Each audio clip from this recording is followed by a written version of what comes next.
And good morning. It's 7:04 on this Wednesday, June 5th. It's time to head to Studio B for Coleman and Company. Hello, everybody. Welcome on a Wednesday. Maybe a little wet one, cloudy this morning, but wonderful Wednesday nevertheless, and made even more wonderful this morning with the presence of Bob McDonald from Cedarstone Bank. Bob, good morning. Good morning. Right here live in studio this morning. I can't tell you how excited I am to be here with you. I walked in, as I always do, I go see MJ first, and she just gave me a big warm welcome. Thank you for that, MJ. And then I go see Billy, and then I get to come in here with you. And Susan told me this morning that she said, they're not going to recognize you. They're not going to recognize you.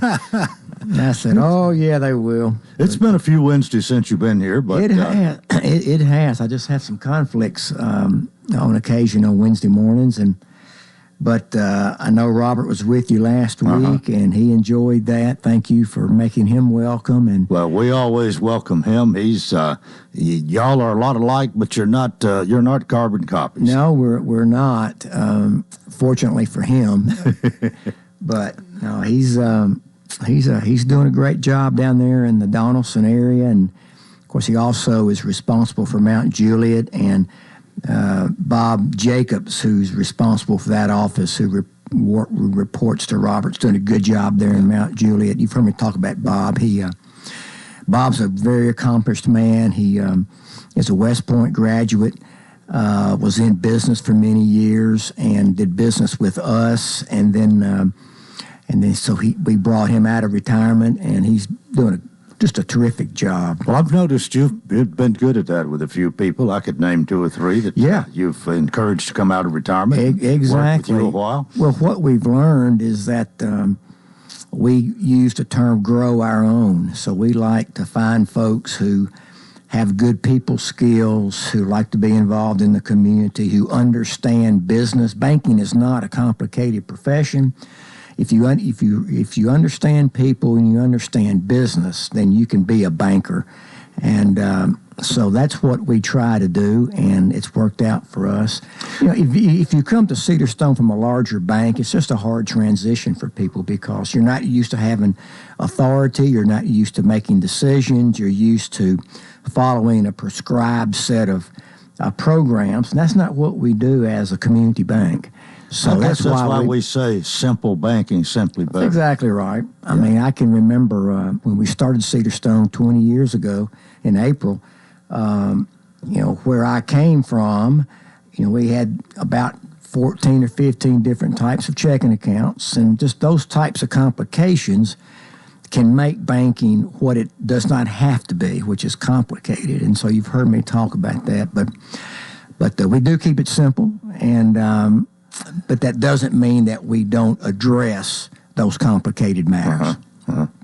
Well, and you express it pretty well every week. I mean, the fact that you're right with the latest innovations as far as technology and all of this goes, but you still keep it simple. Well, we do, and you're right. We do have all the technology. There's not one piece of banking technology that exists that we don't employ. So we've got all the latest technology if you want to do your banking in that respect. But we're also make it a point to be there for people when they want to come in and visit. I met with a customer yesterday. He was considering buying a piece of property for his home, and he couldn't decide what he wanted to do. So we spent probably 30 minutes together just discussing should I not buy this piece of property. We looked at payments. We looked at costs. We looked at all kinds of things. And, we don't think you can get that everywhere. And so all of our folks are very good at that, of giving time to our customers and being there for them in any way they need us, whether they want to come in and visit or whether they want to bank with us electronically. And I guess there's some people just come in to have a cup of coffee at the Cedarstone Cafe. We love that. Funny you bring that up. We got a brand new coffee machine for the cafe just this week. So next time you're in, let me introduce that to you. It's very exciting, and it looks nice over there, so I hope you will enjoy it. We always reserve a few seconds to talk about the Simply Better free checking Yes, account. sir. It's time to do that. It is. Okay, you're wrapping me up. I get it. So you kind of give me the hook.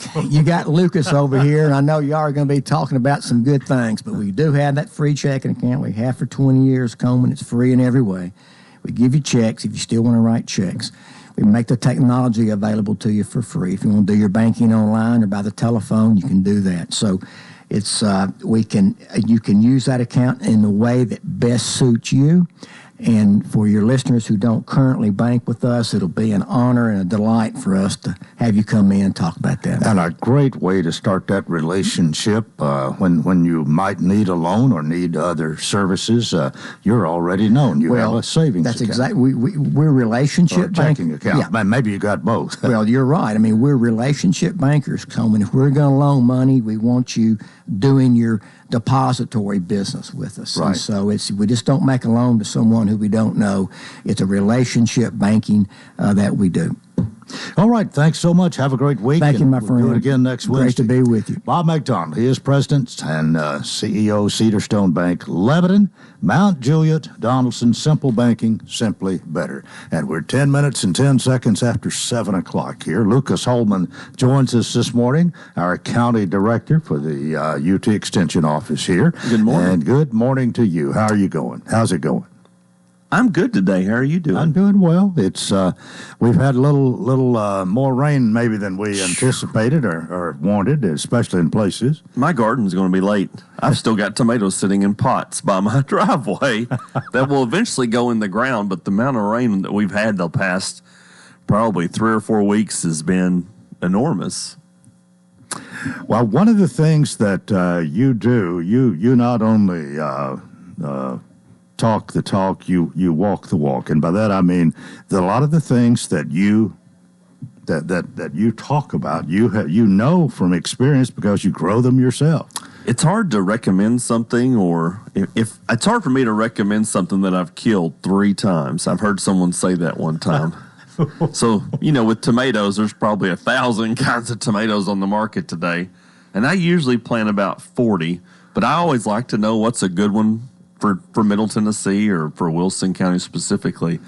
And some of the ones that we see in catalogs, especially the new ones, they're just not good growers in Tennessee. So, You've or they tried taste some bad. of them and know from experience. Yes, so I remember one a couple of years ago. It was called Buffalo Sun. It was a yellow one with kind of red stripes. And it was touted to be a really good tomato, but it tasted exactly like a sheet of paper. It just did not have any flavor to it. Oh, boy. Beautiful tomato. The catalog, it looked really good. Did not taste good. But then the next year, I didn't see it in the catalog. Yeah, okay. Well, I am wondering, our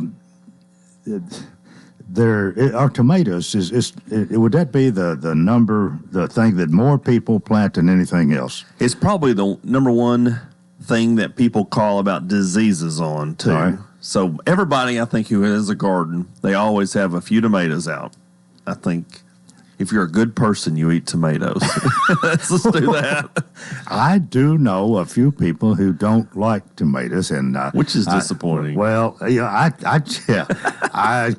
well, I mean, we're all different, so I understand that. But still, it's awfully hard to imagine not liking a good red ripe tomato. Well, I like the yellow ones, so Well, I the always yellow grow a ones bunch too. of yellow tomatoes, and we have a few pink ones out this year, and whatever I can find and scrape together at some of the local garden centers. But Well, you said you get a lot of calls about diseases and that sort of thing. What are you experiencing anything really yet? so we will, because of the amount of rain, Yeah. and a lot of these diseases come in when the plant is sitting in water. And Wilson County is blessed with some clay in their soil, and it holds water. So the other thing is when we have water sitting on the leaves of the tomato and it sits there maybe overnight, that's when we start seeing some of these diseases such as early blight and late blight. We'll start seeing some hiccups. What is recommended? Is it?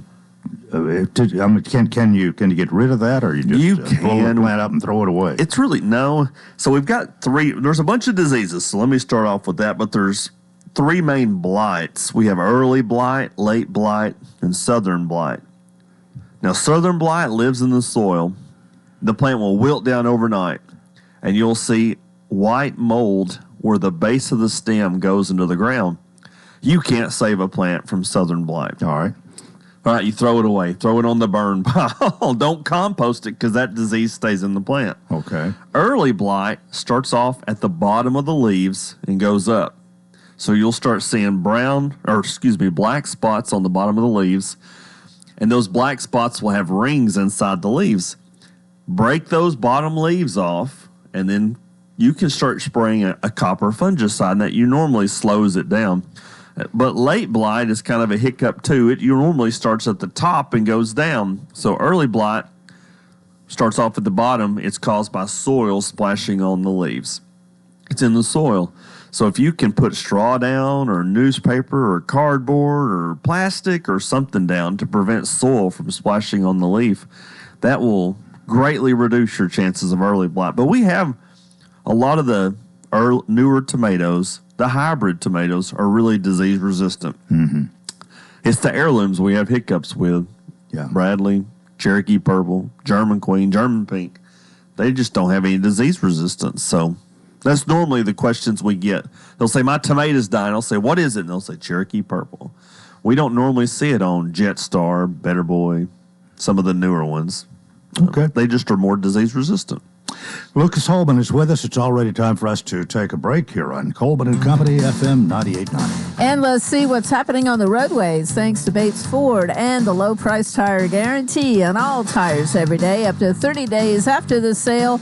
There'll be any competitor's pricing on the tires they sell. 1780 Franklin Road. Now at traffic, here's Chuck. Good morning. A couple of accidents out here. Most have been minor up to this point. Now, here's what we see. Traffic really starting to get heavier in the last few minutes on 24 westbound. Coming past Haywood Lane, Bell Road, all that traffic flowing in right now from Murfreesboro, Rutherford County into Davidson County. It's finally starting to pick up in Wilson County, just a bit in the Mount Juliet area. On I-40 going westbound towards Hermitage. Still looks good over here right now. 65 south at Trinity Lane. 24/7 reliable crane and rigging services. Tomahawk Crane and Rigging. I'm Commander Chuck. You're on time traffic. Hey, this is Dr. Derek Gregory, and I'm proud to announce to you the opening of our brand new dental practice, Gregory Dental Group, at 1746 West Main Street, just across the road from Sports Village. Come experience modern dentistry at its best. We're always welcoming new patients, and I truly look forward to taking the best care of all your dental needs. Come by or call us today. That's Gregory Dental Group, 615-444-0322, or online at mylebanonTNDentist.com. Gregory Dental Group, compassion, knowledge, skill. Are you facing a challenging time that you need help navigating? Well, look no further than your local law firm of Kane & Crowell. At the offices of Kane & Crowell, we understand the complexities that come with family law matters. Whether you're going through a divorce, working through child custody or support matters, or needing a will or trust drafted to protect your family assets for future generations. Kane & Crowell, 615-784-4800. Your local leaders in family law matters. Coleman and Company here on a Wednesday morning. We are glad to have you with us. Glad to have Lucas Holman here. Lucas is our county director, formerly county agent. You get called county agent every day. Yeah. Well, we've had a long line of fine people here. I guess it started with Mr. Jim Ward. We had someone, Wilson County Extension started in 1912. Oh. And we've had a lot of people before then, but Jim Ward was probably the most well-known of the community, and, the Ag Center's named in his honor. Right. He done a lot of things for this community when you read about his history and everything he done. Yeah, and Melvin Arnett was another good one, too. Yeah, Melvin Arnett. We've had some really big ones, so. But you're right there following in their footsteps. I don't know about that. I'm riding coattails is what I'm doing. There are a lot of gardens. I mean, I don't guess there's as many, maybe. Well, there might be. We got more people. There probably are as many as there used to be, but I don't know whether people take it. Everyone takes it as seriously as we once did. I mean, it was, you lived in the country, you just about used to have a garden, but I'm talking about 70, 80 years ago. Yep. And most of the gardens we see now are a lot smaller in size. They're raised beds. And I still get a lot of people. And I remember during COVID, everybody was gardening. Everybody got pushed outside. And I remember someone calling the office one time, and he said, I'm 50 years old. He said, I'm going to plant my first tomato in the ground. He said, what do I do? And all I said was green side up.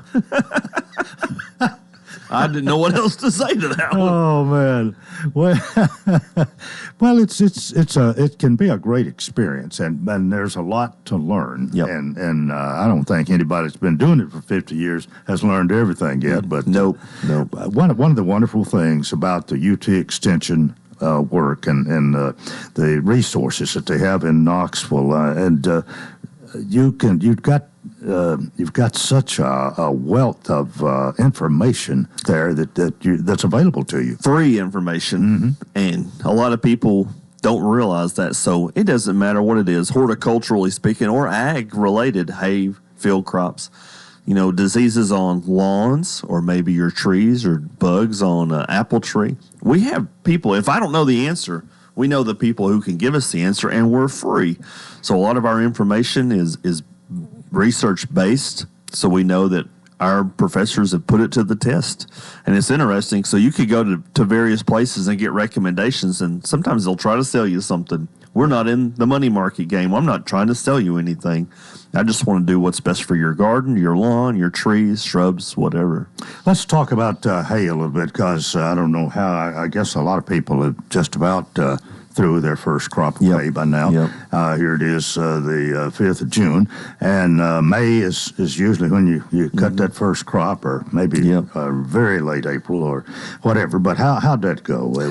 I think it went well. So some of them I still see sitting in the fields because of the rain. And we were talking about that during break. The amount of rain we've had in the past few weeks has just really pushed everything behind. We know some people who are still planting field crops in the county who are just behind because of the rain, because they can't get their tractors in the field. But from what I've seen and heard from people with their first cutting of hay, it's been really good so far. The rain has helped push that, leaf matter a lot better than what it has been in the past. And probably if it doesn't get too bad, but we have enough rain, it'd be a third hay crop this year. Maybe, and it's always, hit or miss. Last fall, August, September, October, we were dry. Yeah. A lot of people didn't get a third cutting, so I don't know. I'm not a gambler, but it's always, gardening and farming is always a gamble sometimes on whether it's going to be good or bad year. What about orchards and peaches and apples and whatever else of that nature? A lot of them got freeze damage this year, so that seems to be a cyclical problem with peaches. Is they always bloom early, then we get a frost, and it happened again this year for a majority of the peaches. I wouldn't say all of them, because I've seen people post pictures of fruit on trees. Some peaches, they just bloom early. Some of them bloom later. So if you are buying peaches for your home garden, you can look in a catalog, and they'll have chill hours beside them. So that's how many hours they need to be chilled before they start blooming. So if they're more than 1,000, we normally recommend those for Tennessee. If they're less than 1,000, that's usually the ones that bloom before we get before we get out of the cold weather. So if you have one that's 650 chill hours, it may pop and start blooming the first week of March. That's terrible for peach. There's no guarantee, but we kind of consider April 15th as being the end of frost time. It was really on the mark this year. In the last couple of years, we've had frost the first week of May. So I don't know. Well, let's switch gears slightly and talk about strawberries. It was a good strawberry year for everybody. A lot of local places had some great looking strawberries. I got to visit Lester's a couple of times this spring.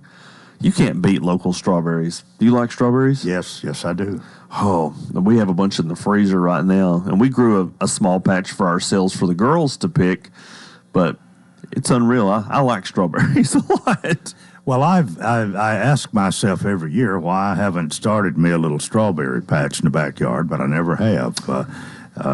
Weeds. Maybe I still can. That's why. Weeds. So they only produce for a few weeks in the spring, and then you're dealing with weeds May, June, July, August, September, October. And it's just, I think that's why. But I kind of put up a little cedar post, and we're going to try to keep it clean. I'm not good about doing that, though. Well, what is there a particular variety of strawberries that you either like or you think do best here? I think they all do really well. So a lot of the local farmers are using 3 varieties: Chandler, Sweet Charlie, and Ruby June. Those are the really big fat ones. And normally those are grown for one and done. They're not really for commercial or for home gardeners.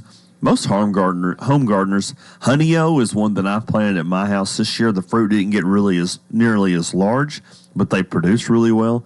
But if you look in a catalog, it's kind of the same way with tomatoes. There's hundreds of varieties of strawberries now, and I don't think you could really go wrong with any of them because most strawberries do well in Tennessee. Well, do most people just plant them every year, or do you plant them and just leave them and they Home gardeners plant them and leave them, and then they make a bed. Commercial people, once they fruit, they rip them out and do them again because most of those commercial varieties are just not long-standing plants. So they redo them every fall. Well, how long, if you're going to just plant them and leave them, how long can you anticipate them? So the strawberries I got fruit on this year, I planted last fall. Yeah. And then they bore fruit this year. So they'll have fruit. How long before you'll dig them up and put some more in?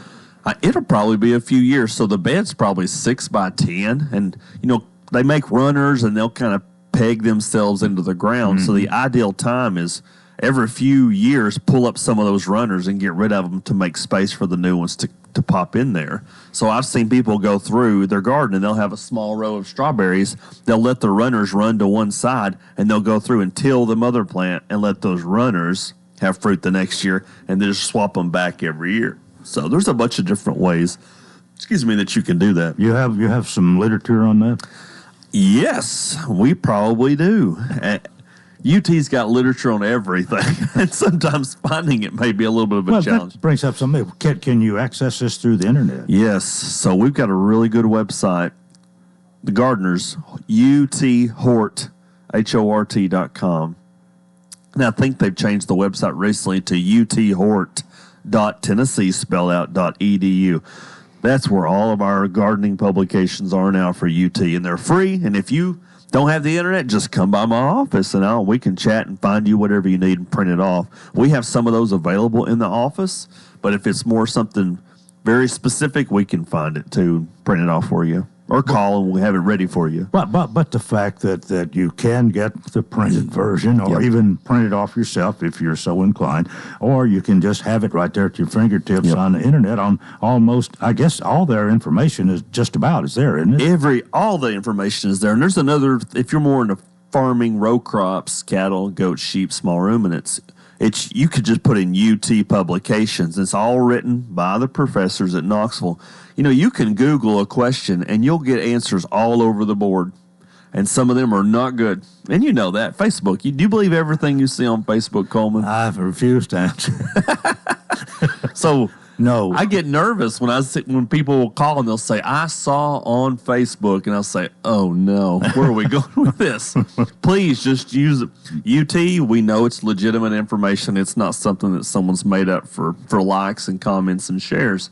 So please use us. I just thought of something else, and this is kind of switching gears here, but you're good at that. Seems to me that about this time of year is when we used to shear sheep, and we used to have a lot of sheep in Wilson County. I don't know how many's here now, but there came time when you'd get that heavy wool coat off the sheep, and they would sure look different. And we used to have the wool pool and different things here. What's going on with wool? We've not had the wool pool in a few years. COVID kind of shot that one in the foot. So Wilson County is ranked 7th in sheep and goat production in the state of Tennessee. Out of all the counties, we're number 7. So we still have a whole lot of sheep and a whole lot of goats. And it seems like if you're a smaller farmer and you've got 4 or 5 acres, all of them have a few sheep and a few goats out there. A lot of the people have moved to hair sheep where you don't have to shear them. Now, my wife raises sheep. So we have wool sheep, and typically you shear them in the springtime. Yeah. So we understand. Do you do that, or you get? No, we pay someone else to do it. Someone who is quicker and faster. So these professionals that come through, they can shear a sheep in a minute and a half. Oh. It would take me 30 minutes to figure out how to do that.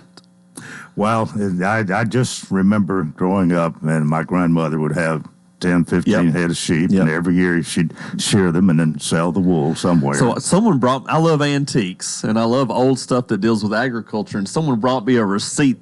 I was at a visitation for someone recently, and someone found a receipt, and they said, "I thought you would like this," but it was a receipt from the Tennessee Wool Producers Association from 1942 or 1945, where someone sold the wool for 50 cents a pound. And today's time, it still sells for 50 cents a pound. How about that? So same price 80 years later. Lucas, it's always good to see you, and I guess we'll close out by emphasizing again, you may not have all the answers, but you know where to get just about all of them. Yeah, let us help you out for free. You can call 615-444 9584. 9584. That's the UT extension number, and you'll return calls or email, or I can come visit too. So if it's a larger operation, you have hiccups on tomatoes, just let me come visit you. All right. Well, thanks so much for being with us. We've got, that's about it for part one this morning, but I'll tell you ahead of time, Mayor Rick Bell is here for part two. He's already in the building, and we'll converse with him a little bit later this morning. So stay with us for part two of Coleman and Company right here on FM 98.9. And let's see what's happening on the roadways. Thanks to Absolute Kubota. Write it off the lot. Write it off your taxes. Visit Absolute Kubota. Take advantage of the Section 179 tax deduction when you buy new Kubota construction equipment, tractors, RTVs, hay, tools, or turf products. Absolute Kubota, 1506 West Main. Now at traffic, here's Chuck. Good morning. Starting to load up just a bit more here in the last few minutes on 24 as you come up through the Antioch area, making your way past Haywood Lane, Bell Road, coming in from Murfreesboro towards Nashville. Still not bad through Brentwood, Franklin. That's been quiet through Williamson County. So far, we expect that to crank up even more in the next few minutes on 65 northbound. Here comes that traffic out of Mount Juliet right now towards Hermitage on 40 westbound. Hey, 24/7 reliable crane and rigging services, Tomahawk Crane and Rigging. I'm Commander Chuck with your on-time traffic.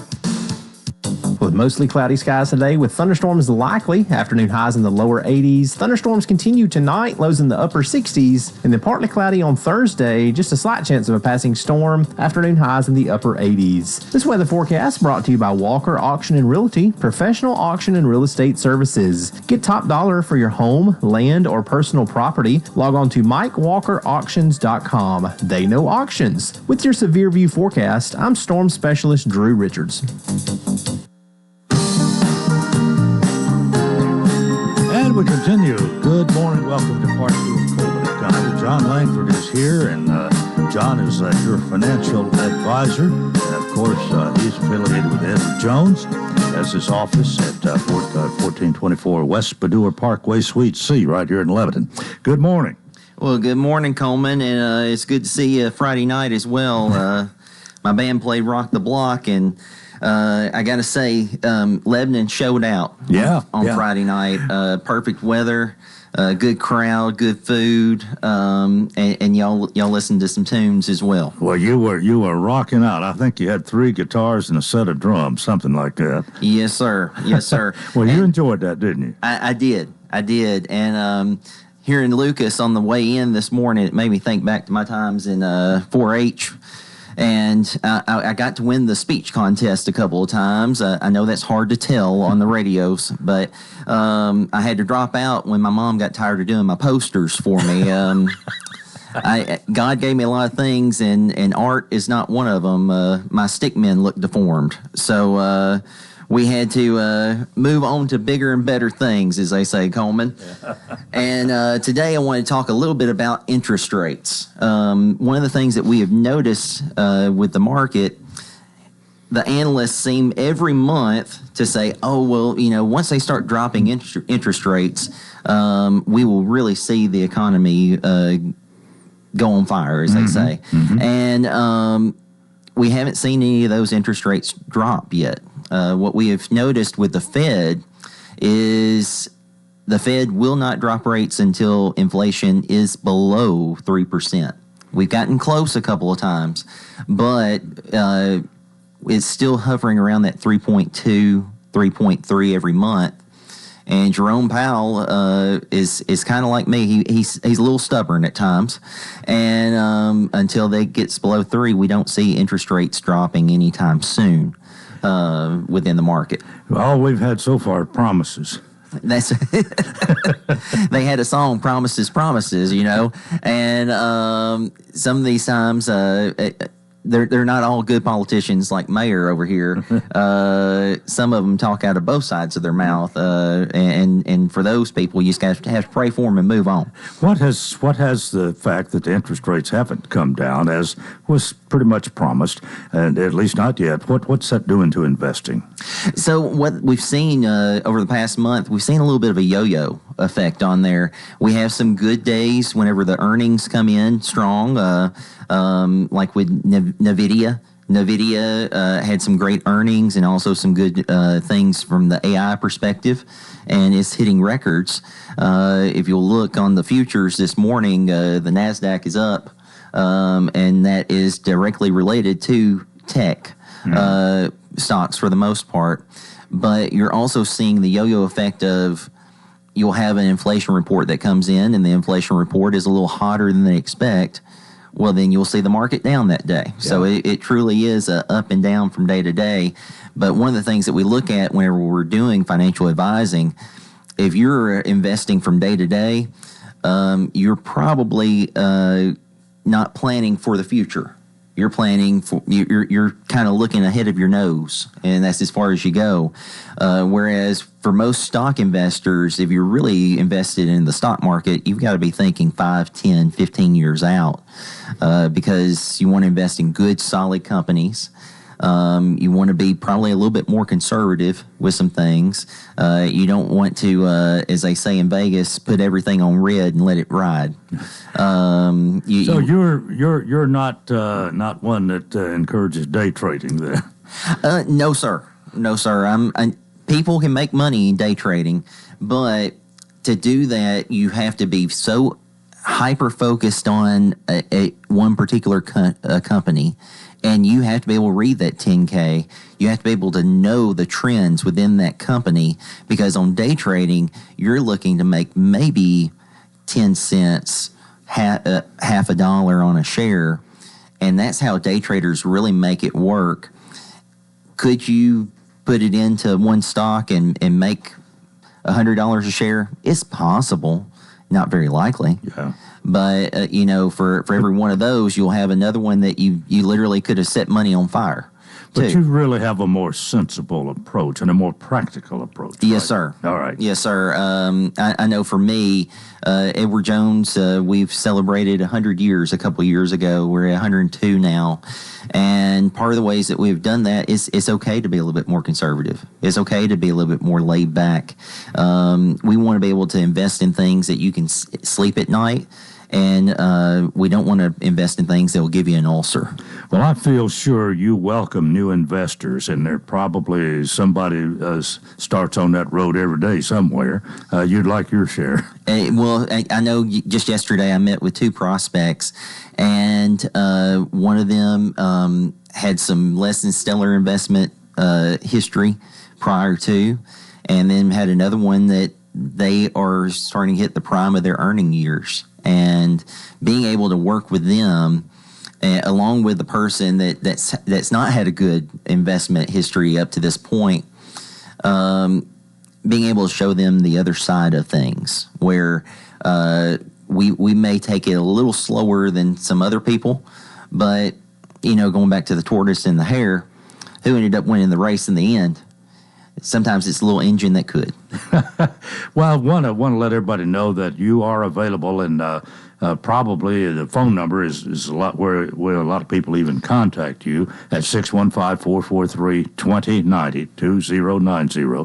But you have an office here, 1424 West Padua Parkway, Suite C, and you're available in that office most any time, aren't you? Yes, sir. We're there 8 to 4:30 Monday through Thursday, and 8 to 4 on Fridays. And one of the other things on my business card, it has my cell phone on there. Now, if you call me after 9 o'clock, you'll probably get the voicemail. But usually within 24 hours, you will get a phone call back. And that's one of the things that unfortunately separates us from some other advisors. We are accessible. I'm not one of these that goes out to the golf course 3 times a week. I don't have the time or inclination, and to be quite honest, my vocabulary is a little smaller because I don't hit the golf course that much. Yeah, you do have a way of expressing yourself, though. Well, if you can't have a good time, then why do it, right? All right. Well, keep John in mind, John Langford, Raymond James, and he is accessible, and he's wanting to help you grow your wealth. That's what it's all about. Yes, and 1424 West Bedore Parkway, 615-443-2090. All right. See you next Wednesday. Thank you much. We are 21 before the hour, and Lebanon Mayor Rick Bell is with us this morning. We did have a city council meeting last night, right? We did. Well, good morning and welcome again. Good morning, Coleman. Congratulations to your Vols, who won the regional and going to be in the super regional now, and on their way to Omaha if all goes well. Well, if all goes well, You're probably not half as happy as Mike Jennings, but boy, here are two mayors that I have on a regular basis who are not big, great UT fans. Well, we both are. Now, he has been to a lot more events than I have, but I've been to a lot too, and we both bleed orange. There's no doubt about that. The baseball team's playing well. There's still a few steps to go to get to Omaha, but hopefully they'll make it. Well, 2 wins. Yeah. 2 wins. 2 wins. And they play Evansville, which they upset everyone in their region. People say that they may be the biggest Cinderella story in college baseball history, really, with what they did in their region. So that's who we get next. And, they may be on a magical run. You never know. So we'll just have to wait and see. What happened last night? Well, the important thing that happened last night was City Council on first reading passed the budget for next year. And, we haven't talked about that much, but the budget process has gone very smoothly. The department heads worked really well with Stuart Lawson, our Commissioner of Finance, and myself. We had work sessions with the City Council, and so they passed it last night unanimously. The important part of this is there is no tax increase. So that's something that I really want to key in on. As we've talked about a lot, I'm very conservative about how we spend money, and so we're able to do this no tax increase. There is a pay increase for employees, a cost of living increase in there. There are some new positions in fire and police and some things like that, but we were able to do that without tax increase.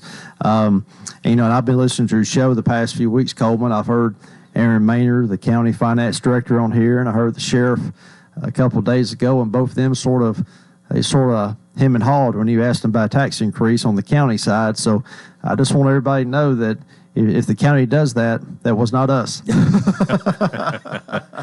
Well, it's great to be able to have the revenue stream to support what you need to do, and not to ask the citizens to ante up more tax-wise. It is, and what's one of the things that's allowing us to do that is our sales tax revenue is coming in great. We're still breaking records, and I've said this a lot out here. That's why it's important for people to shop in Lebanon, so we can get those sales tax dollars and be able to provide those services. And the businesses that are here that have invested here, we couldn't do it without them, because the products they sell allow us to provide services. And so we really appreciate what they've done here in town, and that's really a big key to it.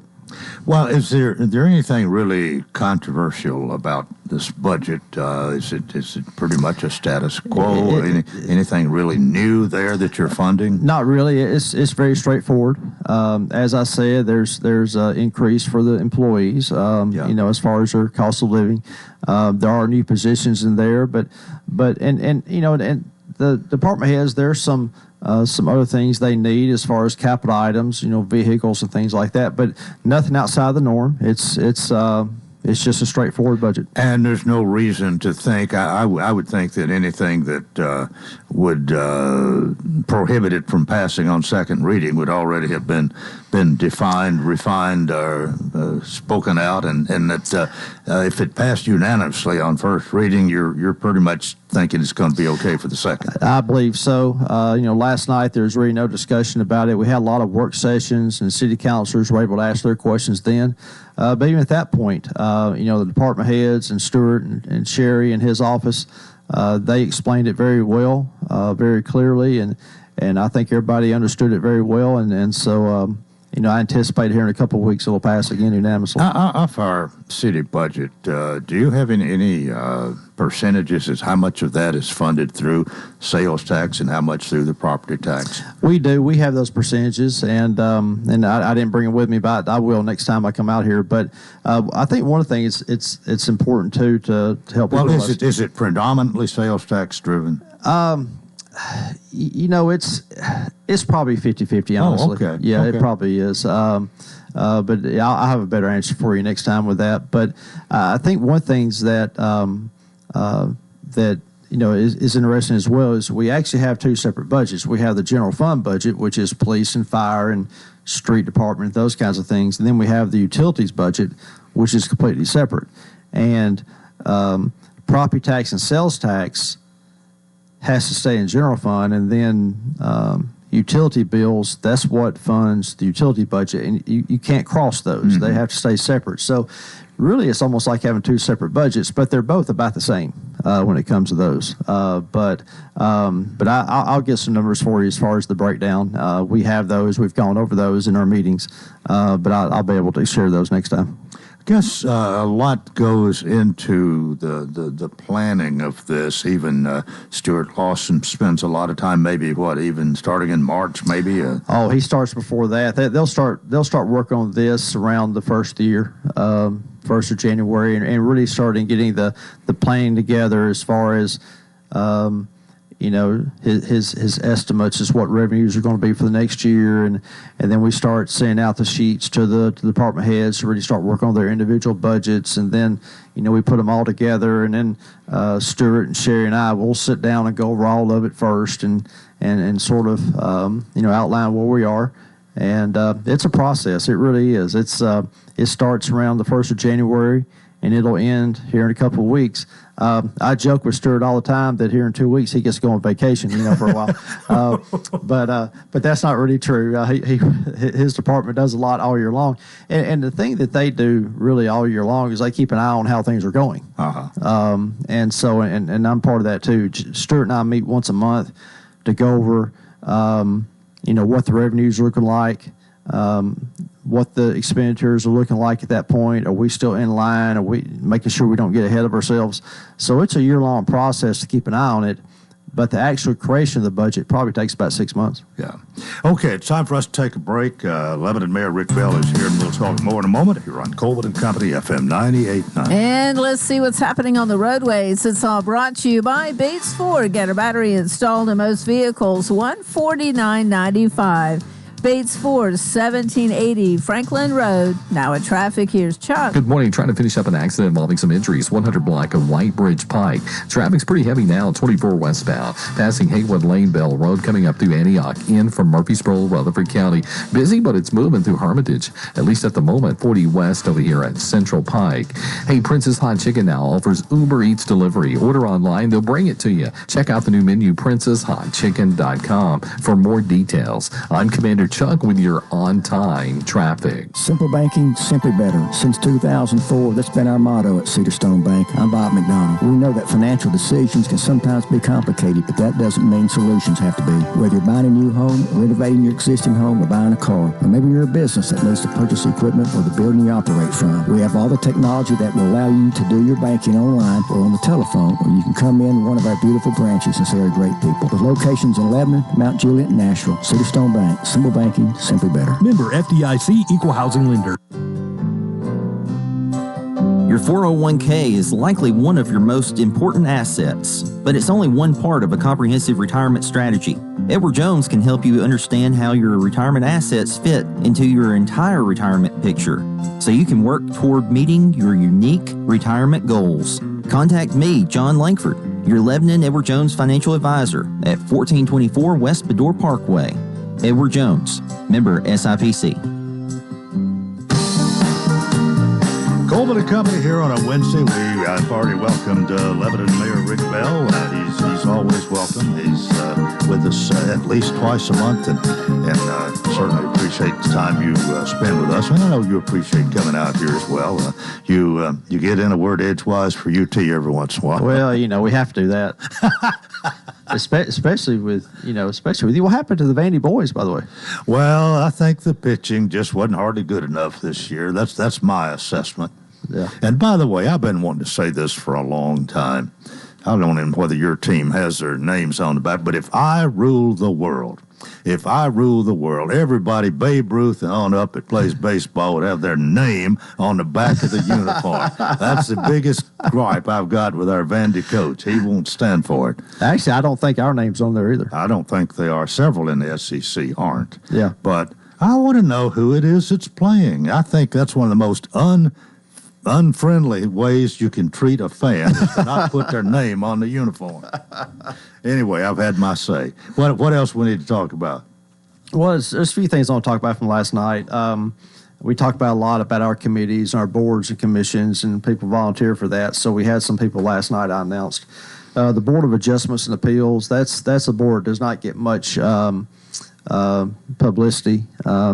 So if there's an issue in town with a building that has some codes, they can go to this board to appeal, and they can talk to them about what they can do to get their building fixed. And to be on this board, you have to have some kind of expertise as an architect or a contractor or someone in that world. And so last night, David Pine, who's a contractor here in town, he agreed to serve another term on that board, so I appreciate that. And Wayne Oakley, a local architect, who's also a big Tennessee fan, by the way. He's got the biggest mouth. Yeah. So he agreed to serve on that board as well. Jeff Hall, who had the architect spot, he resigned that position a few weeks ago. So I appreciate Wayne agreeing to take that spot. And then the Historic Preservation Commission, John Fouch, who's been on that for a while, he decided not to be on it anymore when his term was up. So Dave Dixon, who lives over on South Tarver, close to the historic area, he's agreed to take that spot.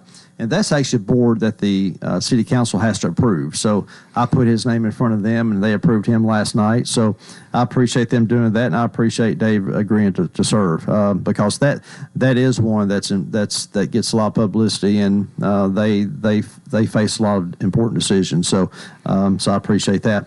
As far as other things I think people need to know about is one we did not vote on last night, but it's something happened a few weeks ago that I don't think I've talked about enough. But we actually got a transportation planning grant from TDOT, and TDOT's already been up here to have some meetings with our engineering staff and Christian Rice, our traffic engineer, about this. But it's a 90-10 grant. TDOT's putting in $115,000. We have to put in $11,500.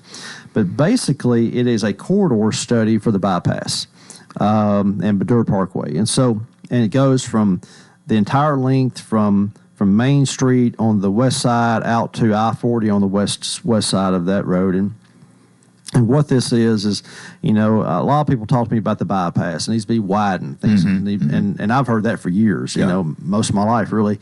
But it is a state route, and so they are in charge of it. So this is a study that they're doing to determine the best way to handle improvements of that route. And it'll look at traffic flow. It'll look at safety.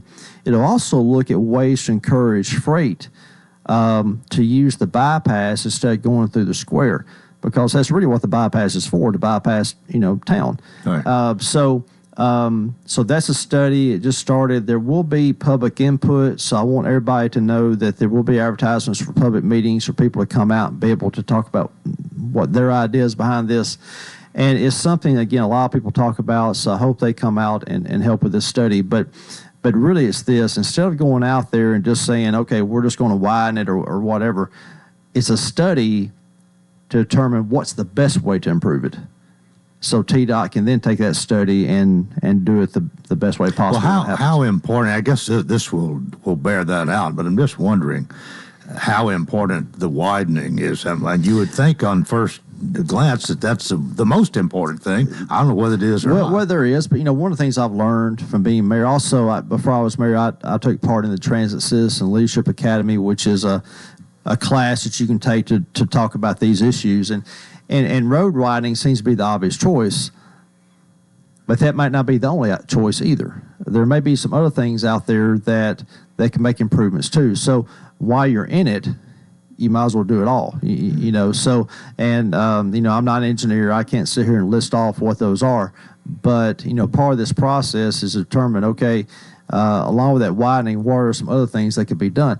And another aspect of this too is as we go into the future, what will be built along the bypass, because that will help determine how it functions as well. Mm-hmm. So land planning, what actually is going to be on there, and so that's going to be part of it as well. So it's going to be a lot to it, and I just wanted to make sure people know that we understand about traffic, we understand about the bypass, and it needs improvements. But this is the first step in making that happen. Could be some zoning changes as a result of this, I guess, too. I guess it could, yeah. And of course, we all know we drive it. It's designed weirdly. Part of it's 2-lane, part of it's 3-lane, part of it's 5-lane. It's just all over the place as you go that route. And this is just a way to look at it and get an overall view of it and say, okay, once we get into it, let's fix it all at once. And then there's the dollars. Well, then there's that, and I do want to say again, that is a state road. Yeah. So when it gets improved, it's their road to pay for, not ours. So that is why they're here. That's why it's really a team effort between us and them. Okay. Yep. Well, this whatever happens, it's not going to be overnight. It's going to be a while. Oh, it will be a while. This is just the first step in the process. Yeah. We got about 5 minutes left. What else on your list? Well, we have some events this afternoon.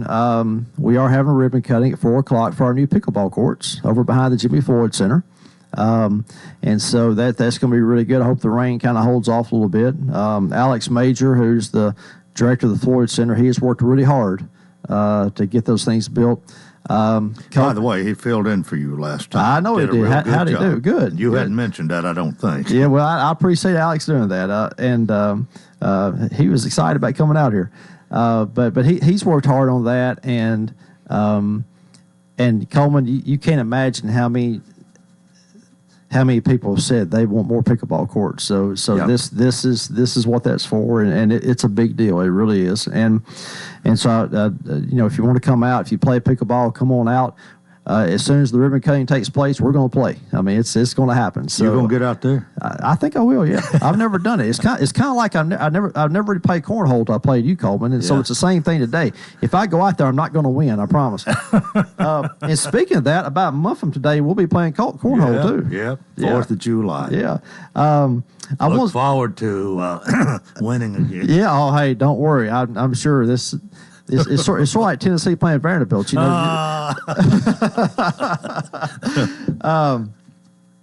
But there were 2 events last week I do want to mention. You were at Patty Watt's retirement party over at the Senior Center, and so I just want to mention that and thank Patty for all of her years. And I think it was really a wonderful day for her. I think it was too. She might have gotten a little more attention, a little more love than she ever has over there, and it was her day, and it was a good one. I think it was, and when I walked in, she was actually sitting down and eating. She wasn't serving, so I thought that was really good.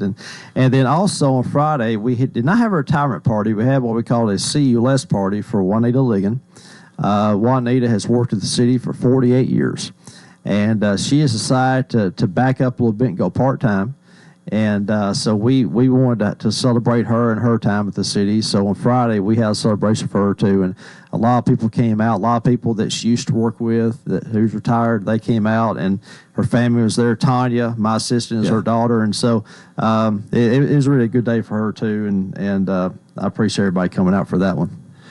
Well, there's nothing like a great employee who devotes years to a particular job and establishes friendships, but really helping people all the time, doing their job well. Well, and that's right. And any organization, any good organization, that's what it takes is good employees, and that's what I learned a long time ago. In fact, I was telling somebody after the meeting last night that my dad had a business in town, and he taught me and my brother Jack both that a business cannot run without good employees, and that's what we have in the city. We have a lot of good employees. That's why it runs so well.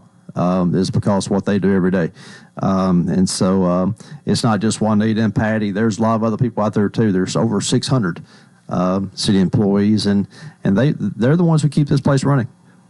Is that all you need to say? I've got something I can mention. Well, there's one more thing I just want to say. Tomorrow is the 80th anniversary of D-Day, and I cannot let today go by without mentioning that. I saw a video just a few days ago about some American GIs who were there. They were flown over for the celebration tomorrow at Normandy, and that as a historian, I'd say that could have been the most important day in the history of the world, honestly. And so let's not forget that tomorrow. Right. Well, I was just going to mention Lebanon got a little publicity about being, I believe, the 12th fastest growing city in the whole USA. We did, and and we knew a wave was coming because of the developments that were approved before I got here. That's Coleman. That's why we've been working so hard to put over 30 new regulations on developers to close the loophole that was causing so many apartments. We've put all these rules in place because we knew that's what we needed to do, and so we have a handle on it. But yes, we are. That is what it said. Well, we may not continue to pay. We'll see. Thanks for being with us. See you next time. Lebanon Mayor Rick Bell. That's it for a Wednesday. Join us tomorrow for Coleman and Company. Till then, I wish you a wonderful day.